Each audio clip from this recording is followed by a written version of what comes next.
Aktor film laga dan telah membintangi sejumlah judul film laga sejak era 80-an hingga pertengahan 90-an. Johan Saimima tutup usia, Minggu tanggal 7 April tahun 2024. Johan Saimimam dikenal publik berkat bakat aktingnya terutama di film maupun sinetron bertema laga sejak tahun 80-an hingga awal tahun 2000.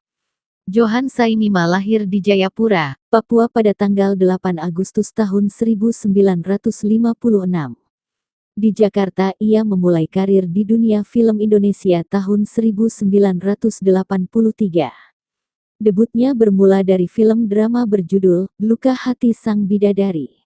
Dalam film arahan sutradara Niko Pelamonia, Johan berperan sebagai Parista. Film yang produksi PT Bola Dunia Film juga dibintangi Nina Anwar, Budi Sr. S. Bono, Pong Harjatmo, Eva Rosdiana Dewi, Ade Irawan, Fatimah Maria, Baby Sylvia, Kamsul Chandrajaya, Amran S. Mona, Surip Erna Santoso. Film selanjutnya yang dibintangi Johan Saimima bergenre film laga. Sejak bermain dalam film perdananya tersebut, dalam filmografi versi Wikipedia menulis tercatat 57 film layar lebar pernah dibintangi sampai tahun 1994. Maraknya sinetron di layar kaca, Johan Saimima juga ikut bermain. Tercatat ada 16 judul sinetron ia ikut berakting sejak tahun 1992 sampai tahun 2003.